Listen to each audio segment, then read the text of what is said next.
We were told that a phrase is a group of words. Well, that is correct, but there is more to phrases. Hello, welcome back. My name is Adeze and I teach the English language. And in today's lesson, I'm going to simplify phrases for you. The idea is to simplify, not to make it complex. So I'm going to be using the simplest, most comprehensive words for your understanding. Let's dive in. If I'm asked to define a phrase, I'll say that a phrase is a sentence fragment. What do I mean by this? A phrase is a part of a sentence. It is simply a fragment of a sentence, such that when you take it out of the sentence will become incomplete, and the phrase itself will also become incomplete. A phrase is usually a group of related words. These words are related, they move together. This means that every phrase must consist of at least two words. So one word cannot be a phrase. It can be two words, can be three words, can be 4, 5, 10 words. Never one word. A phrase cannot have both the subject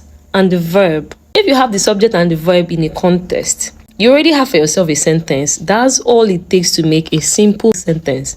But remember that phrases are not sentences, so they can't include both the subject and the verb. It has to be a part of this, a part of that, but not all of them at the same time. Lastly, I'm also going to add that a phrase functions as a single part of speech. Every phrase should function as a single part of speech. To understand this very well, you must understand how parts of speech work. What is the function of a noun, an adjective, an adverb, a verb, a preposition? When you understand the functions of these parts of speech, it will help you understand phrases better. Going by what I just said now, I am going to talk about the types of phrases. There are a lot of phrases in English language. Some people will say we have 12, some people will say we have 15. But for the sake of this lesson, I'm going to give you just 5 basic, most significant types of phrases. And they are the noun phrase, the adjectival phrase, the verb phrase, the adverbial phrase, and the prepositional phrase. I'm going to make a sentence that contains all these phrases I have talked about in this lesson. It goes this way. The pretty girl dressed in red flowery gown has been dancing so gracefully behind the stage. Now, this sentence contains all the phrases we've talked about.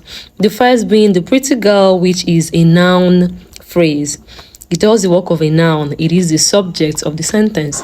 Next, we have in red flowery gown. In red flowery is an adjectival phrase.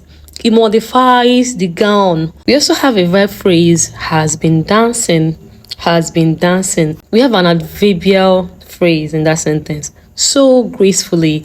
And lastly, we have a prepositional phrase, behind the stage. In subsequent lessons, I'm going to carefully explain all these phrases for you. So far, I hope you have learned something.